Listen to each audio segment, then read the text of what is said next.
핵무기를 움켜쥐었지만 굶주림에서 벗어나지 못한 북한. 세계 최강을 자부했지만 전장에서 흔들린 러시아. 그리고 동맹조차 무너뜨린 미국의 오만. 그 혼돈의 한가운데 세계는 뜻밖의 장면을 보았습니다. 쇠사슬에 묶인 기술자들. 그러나 눈빛은 꺼지지 않았죠. 그들의 나라가 멈추자 초강대국의 심장이 먼저 무너졌습니다. 핵보다 강한 무기. 보이지 않는 힘으로 세상을 울린 그 나라. 그 나라는 바로 대한민국입니다. 지금부터 그 놀라운 현장 속으로 들어가 보시죠. 미국에서 날아온 충격적인 이야기. 바로 시작합니다. 그리고 지금 어디에서 시청하고 계신지 댓글로 남겨주세요. 여러분의 이야기도 듣고 싶습니다. 그 전에 잠깐 1초 만에 누를 수 있는 좋아요 버튼을 꾹 눌러주시면 영상 제작에 큰 힘이 됩니다. 그럼 바로 사연 시작하겠습니다. 저는 평생 틀렸습니다. 핵무기가 곧 국력이라고 믿었거든요.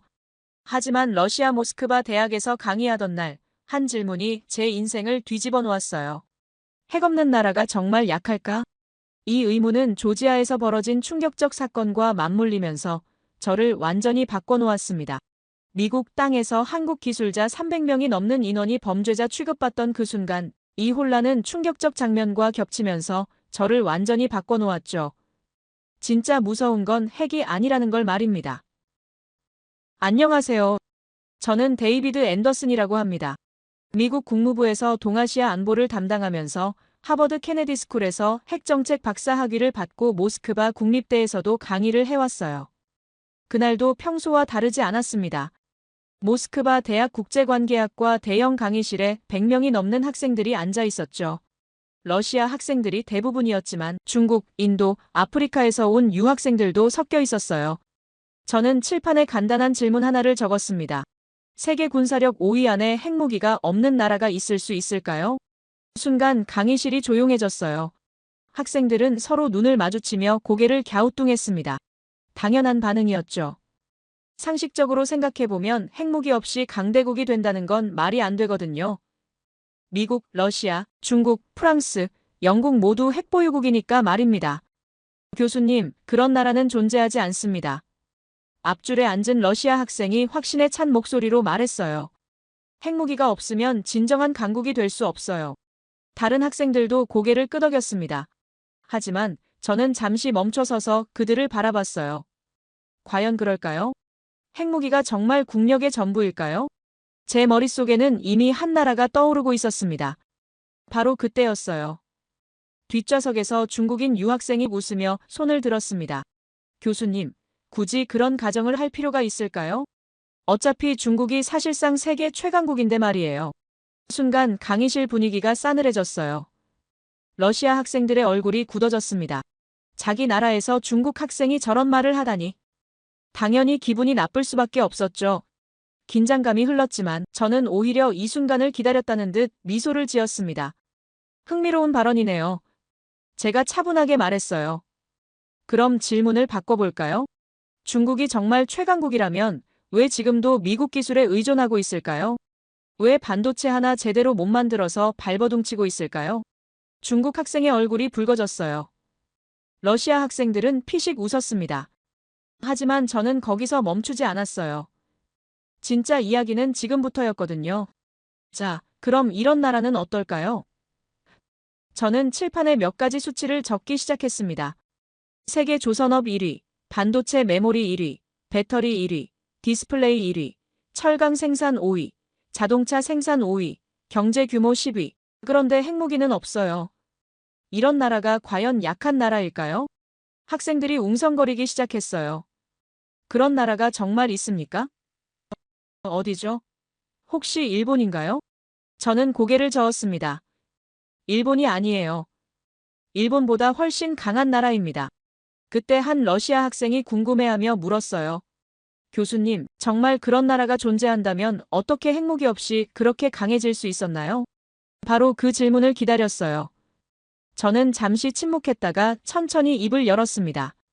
그 나라 사람들은 특별해요. 전쟁이 나면 국민 참여 의지가 90%가 넘어요.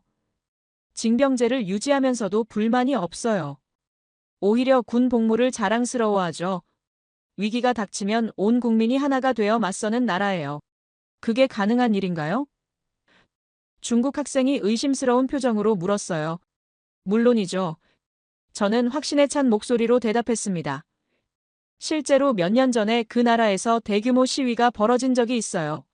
하지만 단 한 건의 폭동도, 단 한 개의 상점, 약탈도 없었습니다. 시위가 끝나면 자발적으로 거리를 청소하고 돌아갔어요. 이런 국민성을 가진 나라가 과연 약할 수 있을까요? 강의실이 완전히 조용해졌어요. 모든 학생들이 제 말에 집중하고 있었습니다. 저는 이 순간이야말로 진실을 말할 때라고 생각했어요. 그런데 말입니다. 제가 목소리를 낮췄어요. 바로 그 나라 기술자들이 얼마 전 미국에서 범죄자 취급을 받았어요. 합법적으로 입국한 엔지니어 300명이 넘는 인원이 영장도 없이 구금되었습니다. 그 순간 저는 깨달았어요. 미국이 진짜 두려워하는 게 뭔지 말입니다. 중국 학생이 당황한 표정으로 물었어요. 저는 잠시 창밖을 바라봤습니다. 모스크바의 차가운 겨울 하늘이 보였어요. 하지만 제 가슴은 뜨거웠습니다. 드디어 진실을 말할 순간이 왔거든요. 그 나라는 대한민국입니다. 제가 또렷하게 말했어요. 핵무기 없이도 세계를 떨게 만드는 유일한 나라죠. 다음 시간에는 제가 직접 목격한 이야기를 들려드릴게요.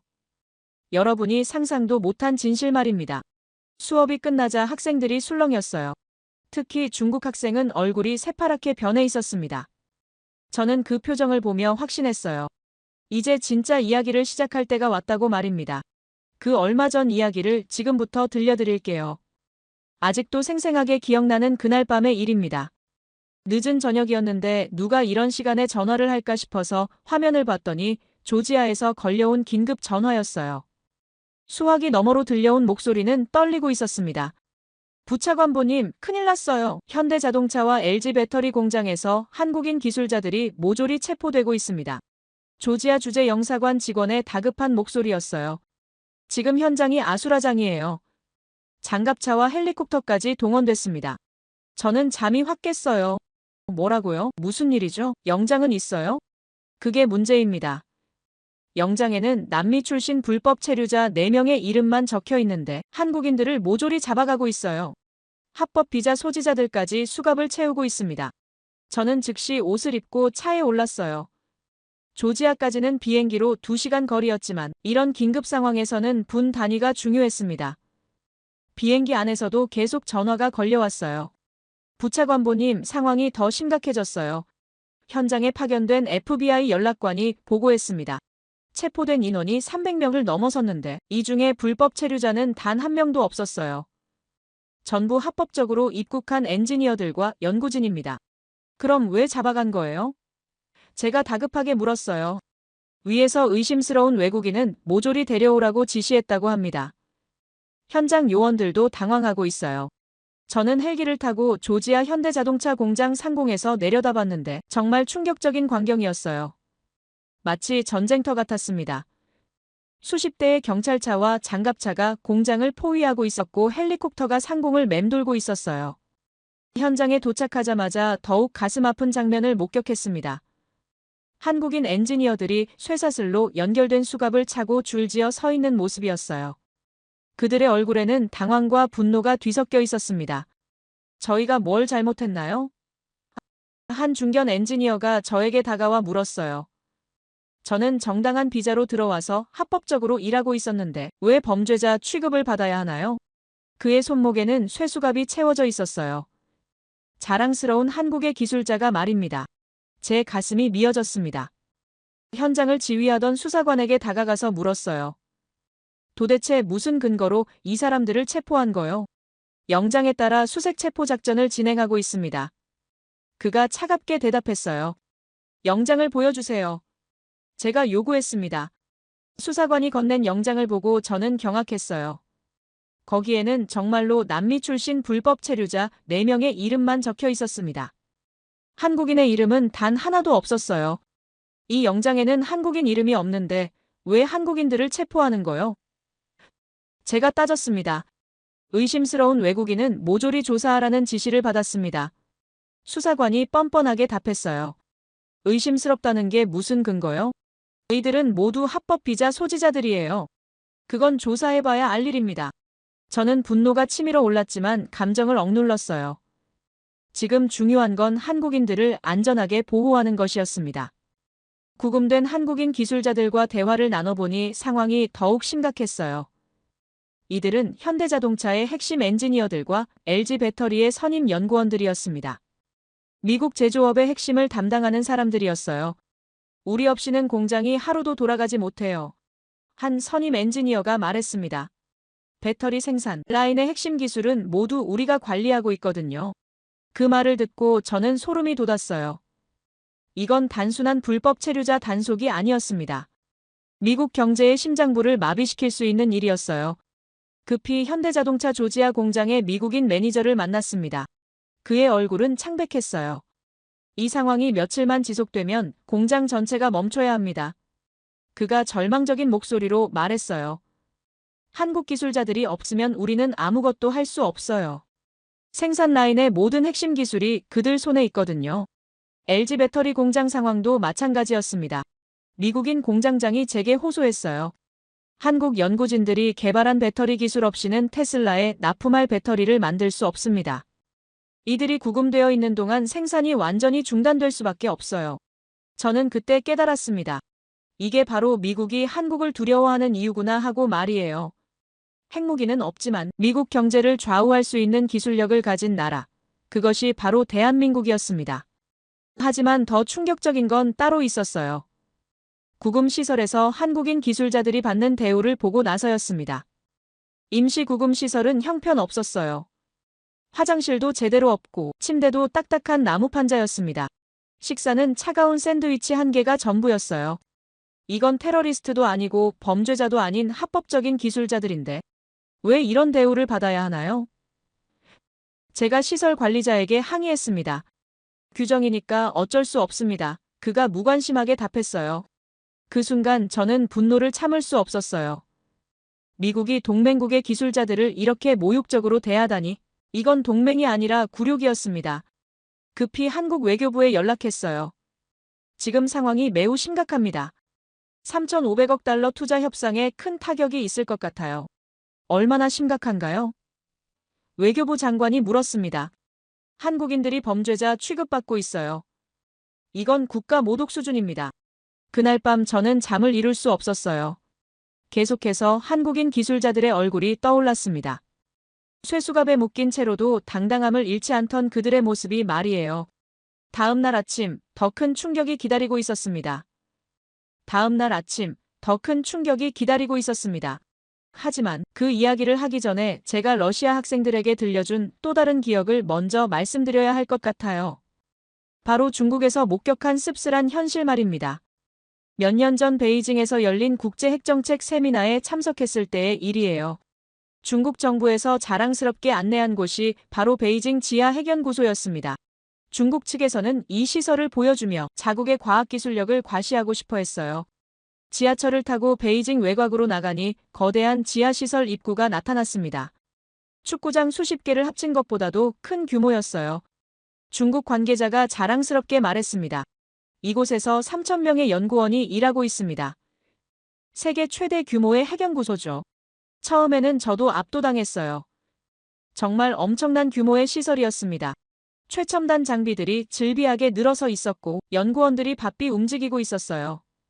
겉으로 보기에는 완벽해 보였습니다. 하지만 연구원들과 대화를 나누면서 이상한 점을 발견했어요. 한 연구원에게 어떤 연구를 하고 계신가요? 라고 물었더니 그가 당황하며 말했습니다. 죄송하지만 제가 하는 일에 대해서는 말씀드릴 수 없어요. 연구 목적이라도 알 수 있을까요? 제가 다시 물었습니다. 그것도 말씀드릴 수 없습니다. 저는 그냥 시키는 대로 할 뿐이에요. 다른 연구원에게도 똑같이 물어봤지만 대답은 비슷했어요. 제 담당 부분만 알 뿐, 전체적인 그림은 몰라요. 위에서 지시한 대로만 합니다. 저는 점점 이상함을 느꼈어요. 진짜 과학자라면 자신이 하는 연구에 대해 열정이 있어야 하는데 이들은 마치 기계처럼 움직이고 있었습니다. 더 놀라운 건 연구원들 사이에 소통이 전혀 없다는 점이었어요. 각자 완전히 분리된 구획에서 일하고 있었습니다. 옆 구획에서 무슨 연구를 하는지도 모르고 있었어요. 다른 팀과 협업은 어떻게 하시나요? 제가 물었습니다. 협업이라는 게 없어요. 각자 맡은 일만 하면 됩니다. 한 연구원이 기계적으로 답했습니다. 그때 한 젊은 연구원이 조심스럽게 제게 다가왔어요. 주변을 살피더니 작은 목소리로 말했습니다.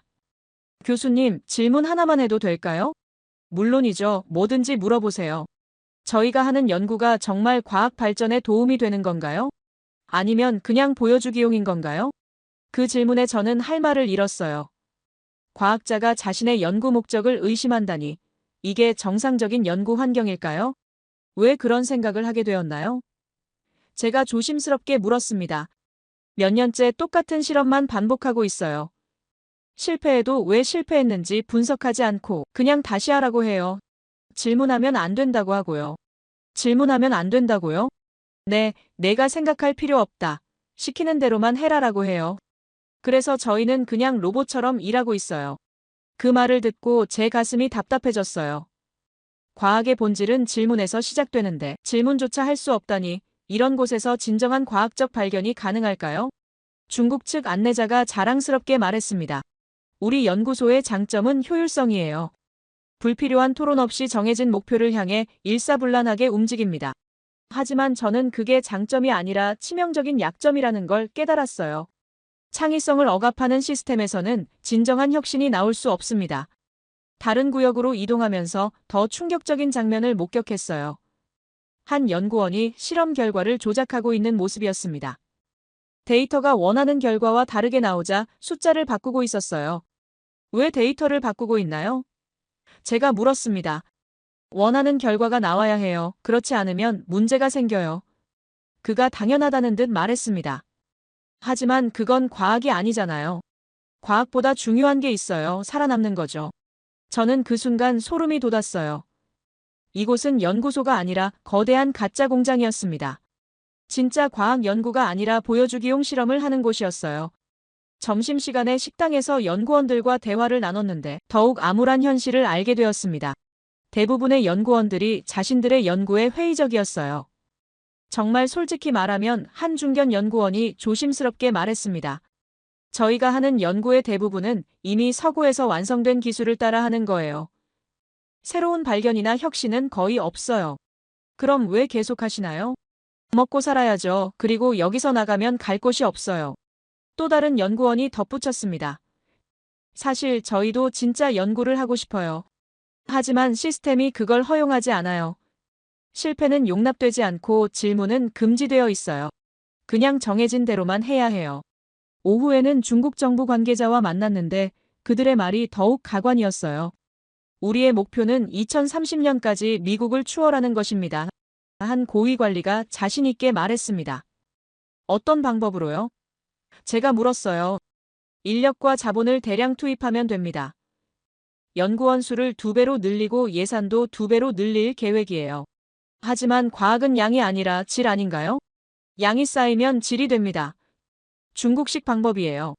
저는 그 말을 듣고 한숨이 나왔어요. 과학을 공장에서 물건 만들듯이 생각하고 있었습니다. 이런 사고방식으로는 절대 진정한 강국이 될 수 없어요.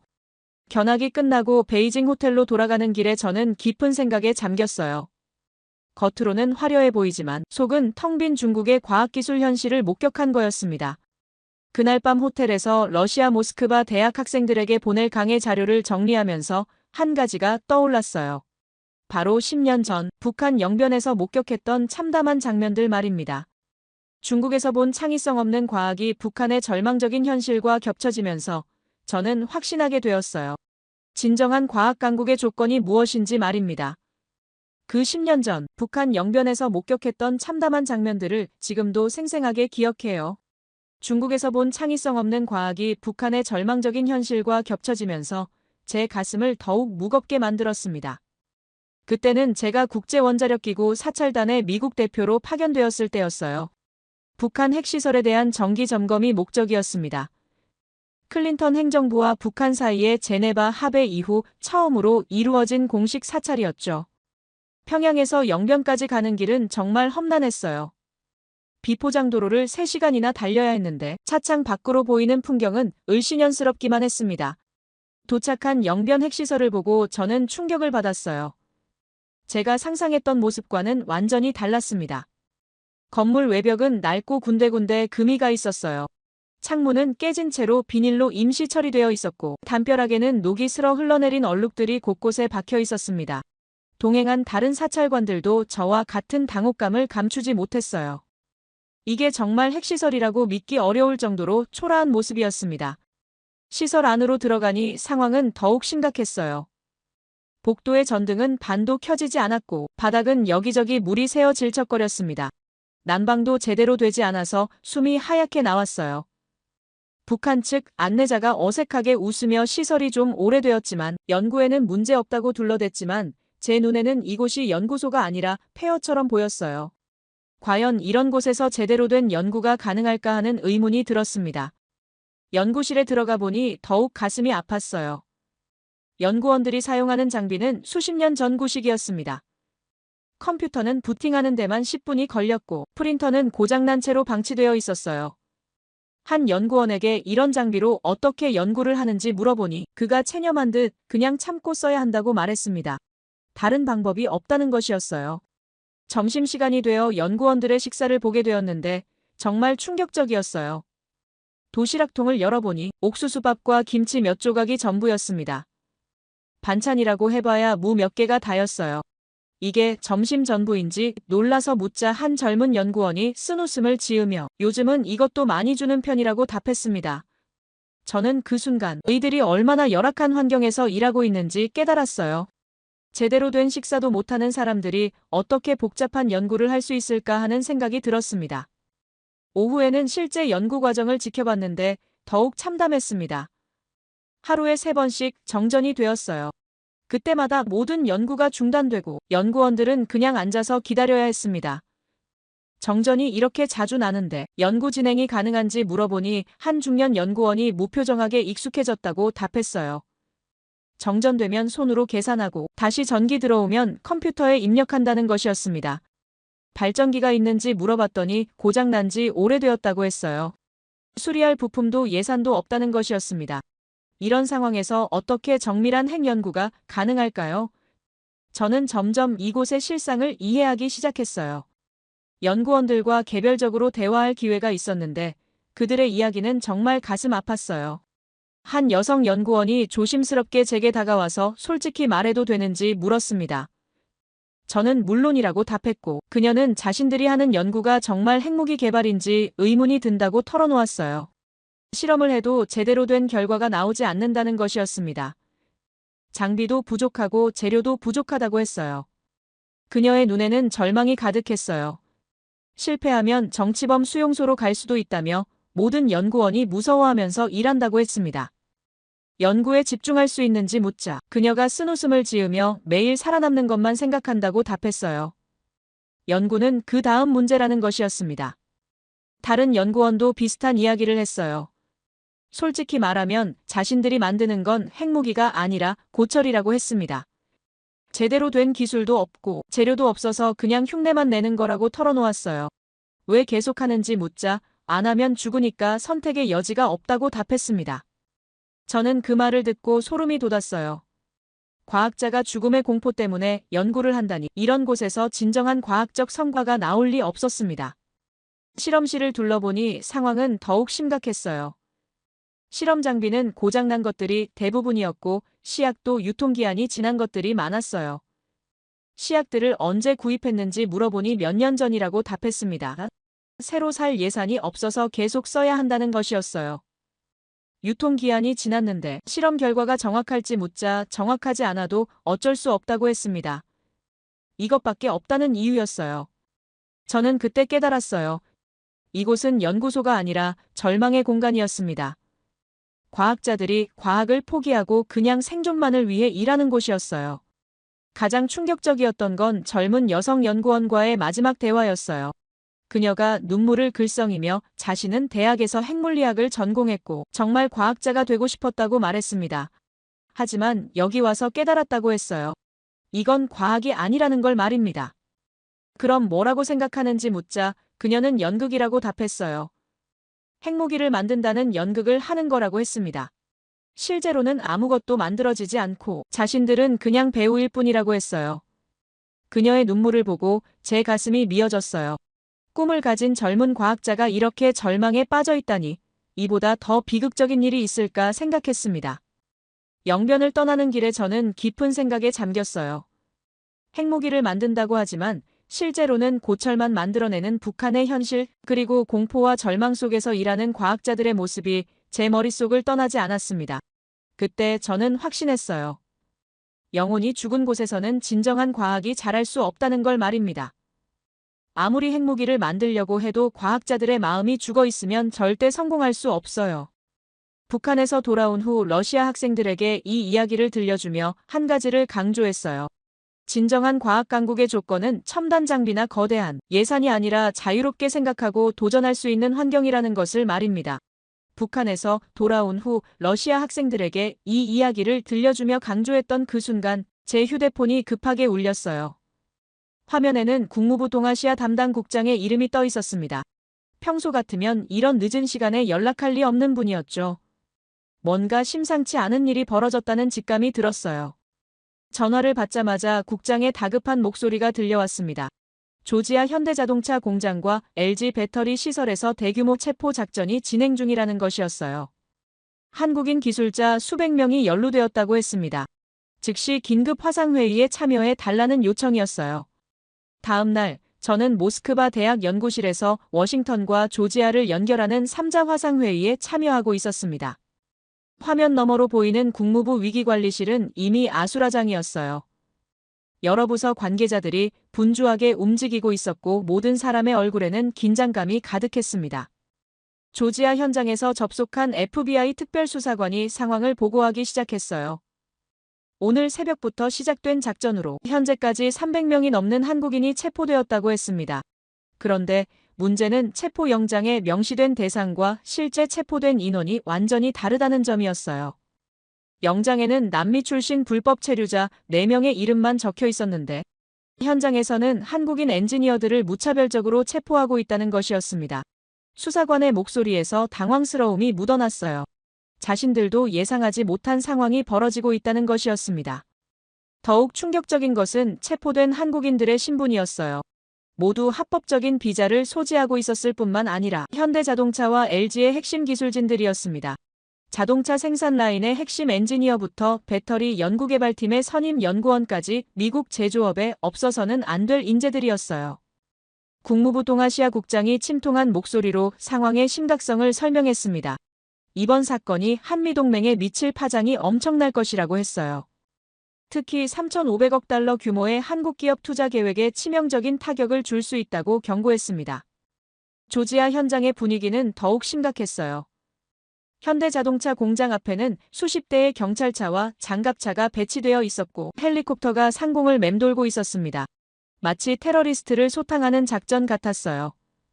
하지만 체포되고 있는 것은 합법적으로 일하고 있던 한국 기술자들이었습니다. 현장 화면을 통해 본 한국인들의 모습은 정말 충격적이었어요. 쇠사슬로 연결된 수갑을 찬 채 줄지어 서 있는 모습이었습니다. 그들의 얼굴에는 당황과 분노가 뒤섞여 있었어요. 자신들이 왜 이런 대우를 받아야 하는지 이해할 수 없다는 표정이었습니다. 한 중견 엔지니어가 현장 요원에게 항의하는 모습이 카메라에 잡혔어요. 자신은 정당한 비자로 들어와서 합법적으로 일하고 있었는데 왜 범죄자 취급을 받아야 하는지 따지고 있었습니다. 하지만 요원들은 그냥 지시에 따를 뿐이라며 무시하고 있었어요. 현장을 지휘하던 수사관이 화상회의를 통해 상황을 설명했는데 그의 말이 더욱 가관이었어요. 영장의 내용과 실제 작전이 다른 이유를 묻자 의심스러운 외국인은 모조리 조사하라는 상부 지시를 받았다고 답했습니다. 그 의심스럽다는 근거가 무엇인지 물어보니 명확한 답변을 하지 못했어요. 저는 그 순간 분노가 치밀어 올랐지만 감정을 억눌렀어요. 지금 중요한 건 한국인들을 안전하게 보호하는 것이었습니다. 하지만 동시에 이 사건의 배후에 있는 진짜 의도가 무엇인지 의심스러웠어요. 화상회의를 통해 구금된 한국인 기술자들과 대화할 기회가 있었는데 그들의 말을 듣고 더욱 놀랐습니다. 이들은 현대자동차의 핵심 엔지니어들과 LG 배터리의 선임 연구원들이었어요. 미국 제조업의 심장부를 담당하는 사람들이었습니다. 한 선임 엔지니어가 화면을 통해 절망적인 목소리로 말했어요. 자신들 없이는 공장이 하루도 돌아가지 못한다고 했습니다. 배터리 생산 라인의 핵심 기술은 모두 한국 기술자들이 관리하고 있다는 것이었어요. 그 말을 듣고 저는 소름이 돋았어요. 이건 단순한 불법 체류자 단속이 아니었습니다. 미국 경제의 심장부를 마비시킬 수 있는 일이었어요. 급히 현대자동차 조지아 공장의 미국인 매니저와 연결했는데 그의 얼굴은 창백했어요. 이 상황이 며칠만 지속되면 공장 전체가 멈춰야 한다고 절망적인 목소리로 말했습니다. 한국 기술자들이 없으면 아무것도 할 수 없다는 것이었어요. 생산 라인의 모든 핵심 기술이 그들 손에 있다고 했습니다.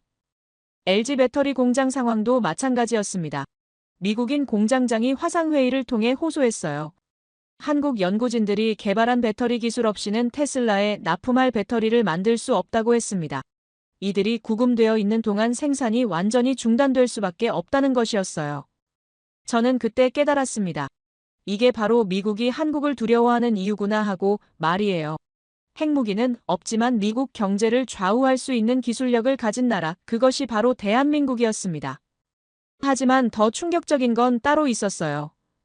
화상회의를 통해 본 구금 시설의 모습이었습니다. 한국인 기술자들이 받는 대우를 보고 나서 저는 정말 분노했어요. 임시 구금 시설은 형편없었습니다. 화장실도 제대로 없고 침대도 딱딱한 나무 판자였어요. 식사는 차가운 샌드위치 한 개가 전부였습니다. 화면을 통해 시설 관리자에게 항의했지만 규정이니까 어쩔 수 없다는 무관심한 답변만 돌아왔어요. 그 순간 저는 분노를 참을 수 없었어요. 미국이 동맹국의 기술자들을 이렇게 모욕적으로 대하다니, 이건 동맹이 아니라 굴욕이었습니다. 급히 한국 외교부와 연결해서 상황을 보고했어요. 지금 상황이 매우 심각하다고 했습니다.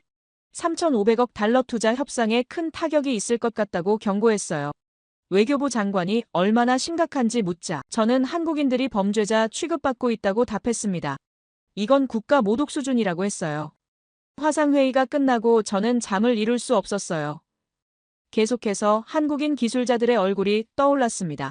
쇠수갑에 묶인 채로도 당당함을 잃지 않던 그들의 모습이 말이에요. 바로 그때 더 큰 충격적인 소식이 들려왔습니다. 워싱턴 정부 고위층에서 긴급회의가 소집되었다는 것이었어요. 체포된 인원수가 예상을 훨씬 뛰어넘었고 그 여파가 상상 이상으로 심각하다는 보고가 올라왔습니다. 새벽 6시 정부 최고 위층 회의실은 아수라장이었어요. 화상회의를 통해 본 그 광경은 정말 충격적이었습니다. 평소 침착함을 자랑하던 고위 관료들이 모두 당황한 기색을 감추지 못하고 있었어요. 누군가의 얼굴은 새파랗게 질려 있었고 다른 이들은 분노로 벌겋게 달아올라 있었습니다. 국토안보부 장관이 떨리는 목소리로 최종 집계 결과를 발표했어요. 체포된 총 인원은 475명이었는데 이 중에서 진짜 불법 체류자는 단 한 명뿐이었다는 것이었습니다. 나머지는 모두 합법적인 비자를 소지한 한국 기술자들과 연구진이었어요. 그 순간 회의실이 얼어붙었습니다. 최고 권력자의 얼굴이 질려가는 모습이 화면을 통해 생생히 전해졌어요. 3,500억 달러 투자 협상이 무너지고 있다는 현실이 서서히 받아들여지기 시작한 것이었습니다. 더욱 충격적인 것은 한국 정부의 반응이었어요.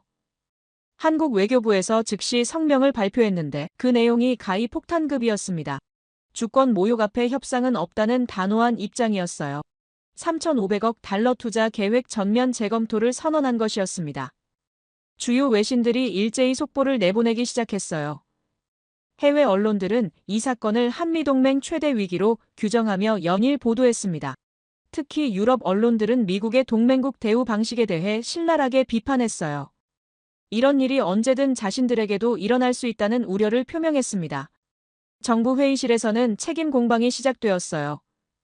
FBI 국장이 자신들은 영장에 따라 정당하게 수사를 진행했을 뿐이라고 해명했지만 누구도 그 말을 믿지 않았습니다.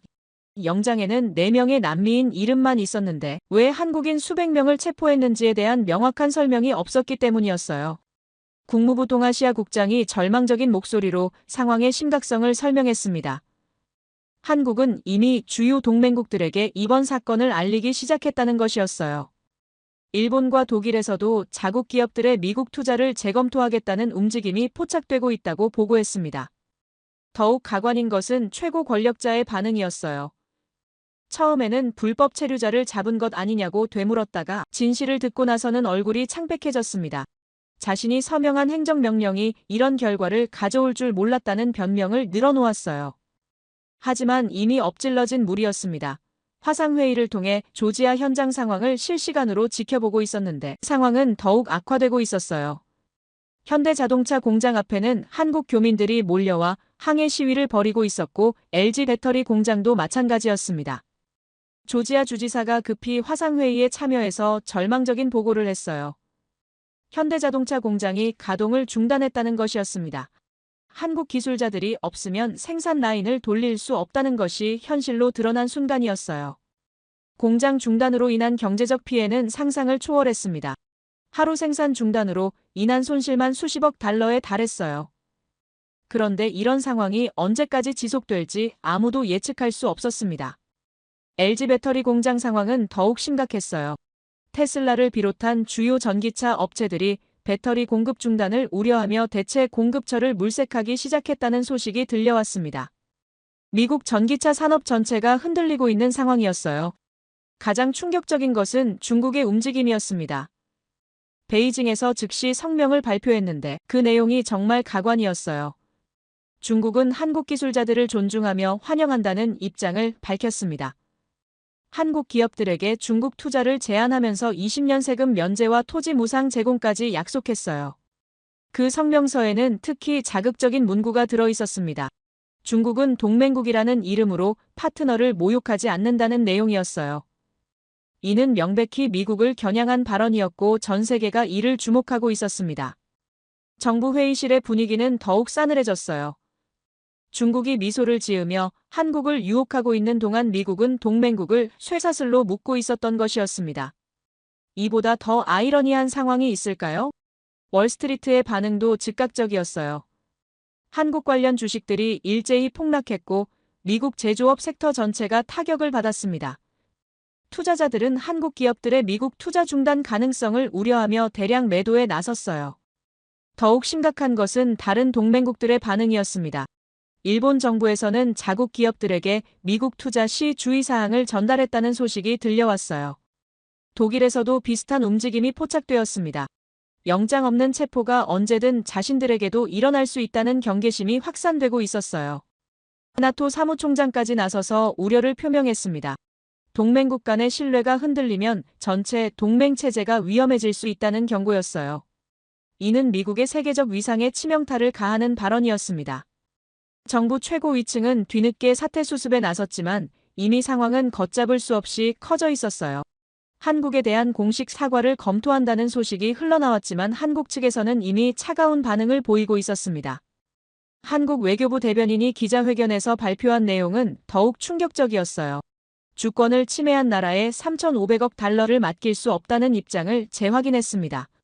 속국이 아니라는 점을 분명히 했어요. 그 한마디가 전 세계로 퍼져나가며 미국의 체면을 완전히 구겨놓았습니다. 소셜미디어에서는 최고 권력자를 조롱하는 글들이 쏟아져 나왔어요. 한국에게 배워야 한다는 어설픈 메시지를 올렸다가 더 큰 조롱을 받았습니다. 이는 사실상 무릎 꿇은 사과나 다름없었지만 이미 엎질러진 물이었어요. 경제 전문가들은 이번 사건을 한국 쇼크라고 명명했습니다. 하루 만에 다우지수가 1200포인트나 폭락했어요. 이는 한국이라는 나라가 미국 경제에 얼마나 중요한 존재인지를 적나라하게 보여주는 사건이었습니다. 가장 뼈아픈 것은 동맹국들의 신뢰 실추였어요. 70년 동안 쌓아온 한미동맹이 하루아침에 흔들리고 있었습니다. 다른 동맹국들도 미국에 대한 불신을 드러내기 시작했어요. 저는 그 모든 과정을 화상회의를 통해 지켜보면서 한 가지를 확신했습니다. 이번 사건이야말로 진짜 강국이 무엇인지를 보여주는 결정적 순간이라는 것이었어요. 핵무기가 아니라 기술과 품격이 진정한 힘이라는 사실이 만천하에 드러난 것이었습니다.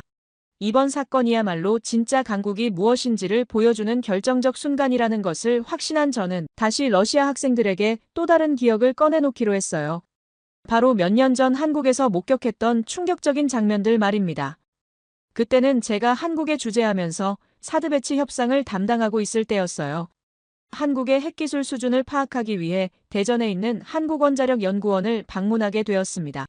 공식적으로는 원자력 안전 협력 논의가 목적이었지만 실제로는 한국의 기술력을 직접 확인하고 싶었어요. 대전 연구소에 도착했을 때 첫인상은 정말 놀라웠습니다. 북한 영변이나 중국 베이징 연구소와는 완전히 다른 분위기였어요. 건물 자체는 화려하지 않았지만 연구원들의 눈빛이 달랐습니다. 자신감과 열정이 넘쳐 흘렀어요. 연구소 안내를 받으며 첫 번째로 놀란 것은 연구원들 간의 자유로운 소통이었어요. 복도에서 만난 젊은 연구원들이 격렬하게 토론하고 있었는데 그 주제가 바로 핵융합 기술의 한계 돌파 방안이었습니다. 중국에서 본 침묵하는 연구원들과는 정반대였어요. 한 선임 연구원이 저를 실험실로 안내하면서 자랑스럽게 설명했습니다. 한국이 보유한 원자력 기술 수준은 세계 최고 수준이라고 했어요. 특히 농축 기술과 재처리 기술에서는 이미 핵무기 제조가 충분히 가능한 단계라고 털어놓았습니다. 저는 그 말을 듣고 소름이 돋았어요. 한국이 정말로 원한다면 몇 개월 내에 핵무기를 만들 수 있다는 것이었습니다. 하지만 더 놀라운 것은 그 다음에 들은 말이었어요. 그 연구원이 미소를 지으며 말했습니다. 만들 수 있지만 만들지 않는 것이 더 강한 힘이라고 했어요. 핵무기를 보유하는 순간 한국은 국제사회에서 고립될 것이고 진정한 발전은 멈출 것이라는 철학을 가지고 있다고 설명했습니다. 저는 그 순간 충격을 받았어요. 힘이 있어도 사용하지 않는다는 것, 이것이야말로 진정한 강자의 모습이 아닐까 생각했습니다. 북한처럼 없는 힘을 과시하려고 발버둥치는 것과는 차원이 달랐어요. 다른 연구실에서는 더욱 놀라운 기술들을 목격했습니다. 소형 모듈 원자로 개발 현장이었는데 이는 단순히 전력 생산용이 아니었어요. 인류의 에너지 문제를 근본적으로 해결할 수 있는 혁신적 기술이었습니다. 연구팀장이 열정적으로 설명했어요. 이 기술은 아프리카의 오지나 남미의 외딴 지역에도 안전한 전력을 공급할 수 있다고 했습니다. 핵무기와 같은 기술을 인류를 살리는 도구로 바꾸는 것이라고 강조했어요. 저는 그때 깨달았습니다. 한국의 진짜 힘은 기술 자체가 아니라 그 기술을 어떻게 사용하느냐에 대한 철학이었다는 것을 말이에요. 파괴가 아니라 창조를 위해 과학을 활용하는 나라였습니다. 점심시간에 연구원들과 대화를 나누면서 더욱 감명받았어요. 한 중견 연구원이 말했습니다. 자신들의 꿈은 한국 기술로 전 세계 사람들이 더 나은 삶을 살게 하는 것이라고 했어요. 이런 비전을 가진 과학자들을 보고 저는 진정으로 존경심을 느꼈습니다. 오후에는 핵안전 연구센터를 방문했는데 여기서 또 다른 충격을 받았어요. 후쿠시마 원전 사고 이후 한국이 개발한 안전기술들이 일본보다도 앞서 있다는 사실을 알게 되었습니다. 사고 예방 시스템부터 사후 처리 기술까지 모든 면에서 세계 최고 수준이었어요. 연구센터장이 자랑스럽게 보여준 시뮬레이션 시설은 정말 압권이었습니다. 모든 가능한 사고 상황을 미리 예측하고 대비할 수 있는 시스템이었어요. 이런 기술력을 보유한 나라가 핵무기 따위에 의존할 이유가 없다는 생각이 들었습니다. 가장 인상 깊었던 것은 젊은 여성 연구원과의 대화였어요. 그녀가 말했습니다. 한국은 핵무기를 만들 능력이 충분하지만 그보다 더 중요한 것은 평화를 만드는 능력이라고 했어요. 기술은 생명을 구하는 데 써야 한다는 신념을 가지고 있다고 강조했습니다. 저는 그 말을 듣고 북한 영변에서 만났던 절망적인 여성 연구원이 떠올랐어요. 똑같이 핵기술을 다루는 여성 과학자인데 한쪽은 절망에 빠져 있고 다른 쪽은 희망에 넘쳐 있었습니다. 이 차이가 바로 진정한 강국과 허상의 차이라고 생각했어요. 연구소를 떠나기 전에 소장님과 개인적인 대화를 나눌 기회가 있었어요. 그분이 들려준 이야기는 정말 감동적이었습니다.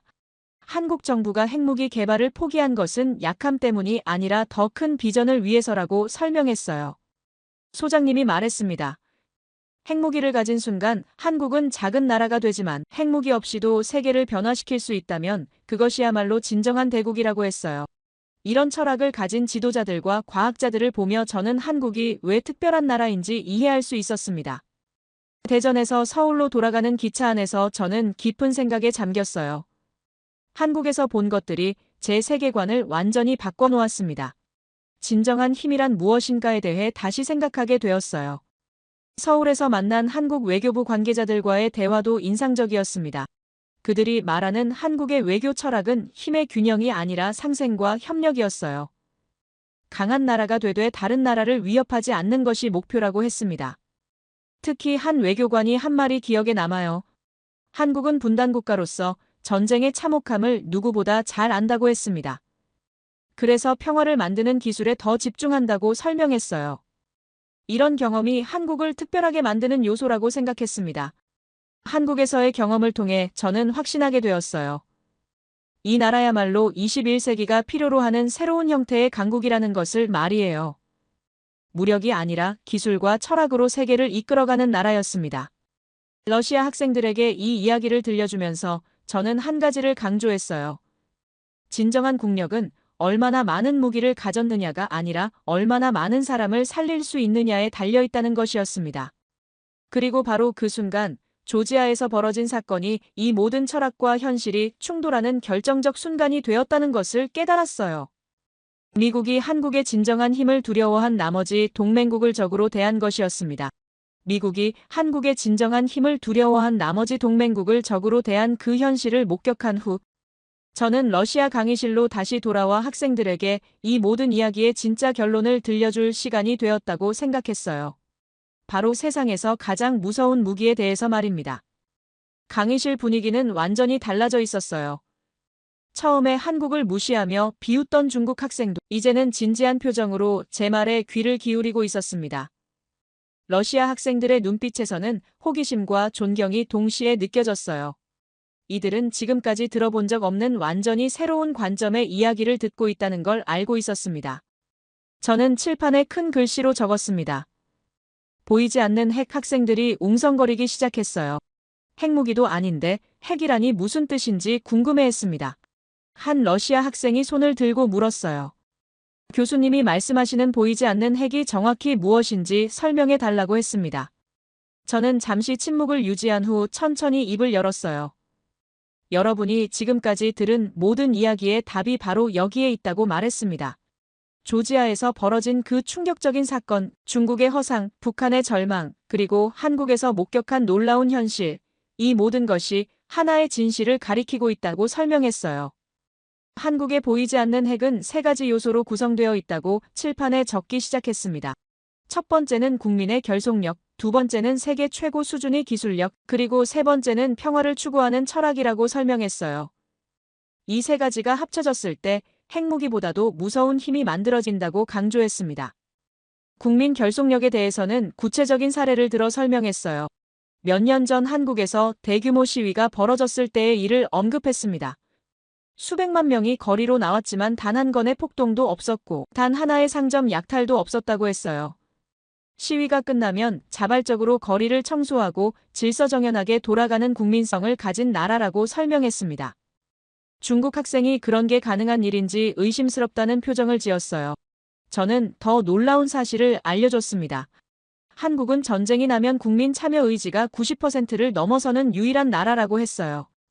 징병제를 유지하면서도 국민들이 불만을 갖기는커녕 오히려 자랑스러워하는 문화를 가지고 있다고 강조했습니다.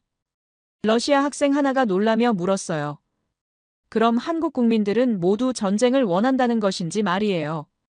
저는 고개를 저으며 정반대라고 답했습니다. 한국 국민들이야말로 평화를 가장 간절히 원하는 사람들이라고 설명했어요.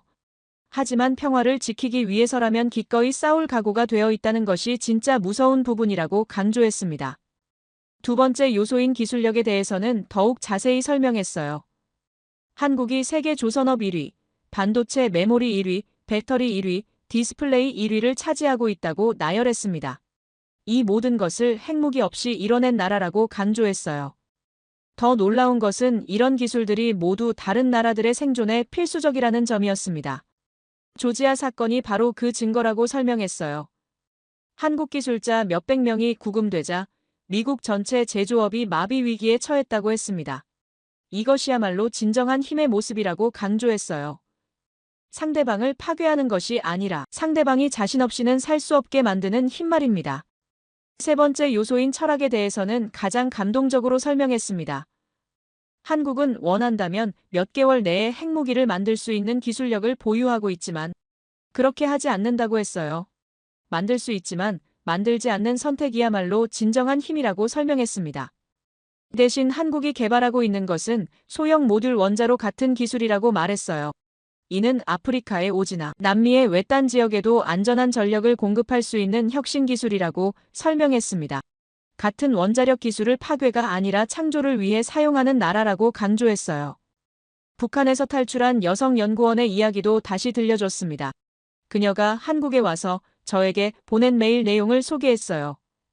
이제 진짜 과학을 하고 있다며 한국에서라면 모든 것이 가능하다고 감격해했다는 내용이었습니다. 같은 과학자인데 한쪽은 절망 속에서 고철을 만들고 다른 쪽은 희망 속에서 인류의 미래를 만들고 있다고 대비해서 설명했어요. 그 이야기를 듣고 강의실이 완전히 조용해졌어요. 모든 학생들이 한국이라는 나라의 진정한 가치를 이해하기 시작한 것 같았습니다. 저는 이 순간을 놓치지 않고 핵심을 찔렀어요. 이것이 바로 보이지 않는 핵의 위력이라고 설명했습니다. 다른 나라를 위협하지 않으면서도 다른 나라들이 함부로 건드릴 수 없게 만드는 힘이라고 강조했어요. 실제로 조지아 사건 이후 중국까지 나서서 한국을 유치하려고 했다고 말했습니다. 중국이 한국 기업들에게 20년 세금 면제와 토지 무상 제공까지 약속하며 유치전을 벌였다고 설명했어요. 미국이 쇠사슬로 묶는 동안 중국은 꽃다발을 내밀었다고 비유했습니다. 이것이 바로 한국이 가진 전략적 가치의 증명이라고 강조했어요. 더 놀라운 것은 유럽 국가들의 반응이었다고 덧붙였습니다. 국제안보기구에서까지 이번 사건에 대한 우려를 표명했다고 했어요. 동맹국 간 신뢰가 흔들리면 전체 안보 체제가 위험해질 수 있다는 경고였다고 설명했습니다. 한 러시아 학생이 손을 들고 물었어요. 그럼 결국 미국이 졌다는 것인지 말이에요. 저는 승부의 문제가 아니라고 답했습니다. 이번 사건을 통해 모든 나라가 배워야 할 교훈이 있다고 설명했어요. 진정한 강국은 다른 나라를 굴복시키는 나라가 아니라 다른 나라들이 함께 일하고 싶어하는 나라라고 강조했습니다. 한국이 바로 그런 나라의 모델이라고 설명했어요. 위협이 아니라 매력으로 세계를 움직이는 나라 말입니다. 예비군 훈련 참석률이 99%라는 통계도 소개했어요. 다른 나라에서는 상상할 수 없는 수치라고 설명했습니다. 국민이 도망가지 않는 나라 위기 때마다 더욱 단결하는 나라가 바로 한국이라고 강조했어요. 중국 학생이 조심스럽게 손을 들었어요. 그럼 중국은 어떻게 해야 하는지 물어봤습니다. 저는 솔직하게 답했어요. 중국도 한국에게서 배울 점이 많다고 했습니다. 크기나 인구로는 이길 수 없지만 국민의 마음을 얻는 면에서는 한국이 훨씬 앞서 있다고 설명했어요. 베이징 연구소에서 본 창의성 없는 과학자들과 대전 연구소에서 본 열정 넘치는 과학자들을 비교해서 설명했습니다. 질문조차 할 수 없는 환경과 자유롭게 토론하는 환경의 차이가 바로 두 나라의 차이라고 강조했어요. 북한과 한국의 대비도 다시 한번 강조했습니다. 같은 민족이지만 한쪽은 절망 속에서 고철을 만들고 다른 쪽은 희망 속에서 세계 최고 기술을 만들고 있다고 설명했어요. 이 차이가 바로 자유와 억압의 차이라고 강조했습니다. 러시아 학생들의 눈빛이 달라지는 게 느껴졌어요. 처음에는 의심스러워하던 그들이 이제는 진심으로 감탄하고 있었습니다. 한 학생이 물었어요. 러시아도 한국처럼 될 수 있는지 말이에요. 저는 희망적으로 대답했어요. 물론 가능하다고 했습니다. 다만 정부와 국민이 함께 노력해야 한다고 강조했어요. 위에서 내려오는 명령에만 따르는 것이 아니라 모든 국민이 주인의식을 가져야 한다고 설명했습니다. 한국 국민들이 특별한 이유도 설명했어요. 자신들의 나라를 진심으로 사랑하면서도 다른 나라 사람들을 배려하는 마음을 가지고 있다고 했습니다. 자국 우선주의가 아니라 상생을 추구하는 철학을 가진 나라라고 강조했어요. K-팝 같은 문화 콘텐츠도 바로 그런 철학의 산물이라고 설명했습니다. 자국 문화를 강요하는 것이 아니라 다른 나라 사람들이 좋아할 만한 콘텐츠를 만드는 것이라고 했어요. 이것도 보이지 않는 핵의 한 부분이라고 강조했습니다. 경제적 성과도 다시 한번 정리해서 설명했어요. 경제 규모 10위권에 오른 것도 대단하지만 더 중요한 것은 그 과정에서 다른 나라와 상생했다는 점이라고 강조했습니다. 제로섬 게임이 아니라 윈윈 게임을 추구하는 나라라고 설명했어요. 강의 시간이 끝나갈 무렵 저는 학생들에게 마지막 메시지를 전했어요. 여러분도 각자의 나라를 한국처럼 만들 수 있다고 격려했습니다. 핵무기나 군사력으로 세계를 위협하는 나라가 아니라 기술과 문화로 세계를 매혹시키는 나라로 만들어갔으면 좋겠다고 당부했어요. 한국이 보여준 것처럼 진정한 강국은 무력이 아니라 매력으로 만들어진다고 강조했어요. 자국민을 사랑하고 다른 나라 사람들도 존중하는 마음이야말로 진정한 힘의 원천이라고 설명했습니다. 조지아 사건을 통해 저도 많은 것을 배웠다고 털어놓았어요. 진정한 동맹이 무엇인지, 진정한 힘이 무엇인지 깨닫게 되었다고 했습니다. 앞으로는 한국과 같은 나라들을 더욱 존중하고 배워야 한다고 다짐했어요. 마지막으로 저는 학생들에게 간곡히 당부했습니다. 여러분이 미래의 지도자가 되었을 때는 한국처럼 현명하고 평화로운 나라를 만들어갔으면 좋겠다고 했어요. 무기보다는 기술로, 위협보다는 협력으로 세상을 바꾸는 지도자가 되기를 진심으로 바란다고 간조했습니다. 21세기는 한국 같은 나라들의 시대가 될 것이라고 예측했어요. 핵무기라는 20세기의 유물에 의존하지 않고도 세계를 이끌어갈 수 있는 새로운 형태의 강국들이 등장할 것이라고 설명했습니다. 강의가 끝나고 학생들이 기립박수를 쳤어요. 특히 중국 학생이 제게 다가와서 진심으로 감사하다고 말했습니다. 오늘 강의를 통해 완전히 새로운 관점을 배웠다고 고백했어요. 진정한 강국이 무엇인지 이제야 이해할 것 같다고 했습니다. 러시아 학생들도 하나씩 제게 인사를 건넸어요. 한국에 대해 더 알고 싶다는 학생들이 많았습니다. 어떤 학생은 나중에 꼭 한국을 방문해보고 싶다고 말하기도 했어요. 한국어를 배워보고 싶다는 학생도 있었습니다. 저는 그들의 반응을 보며 뿌듯했습니다. 한국의 진정한 가치가 젊은 세대에게 제대로 전해진 것 같아서 말이에요.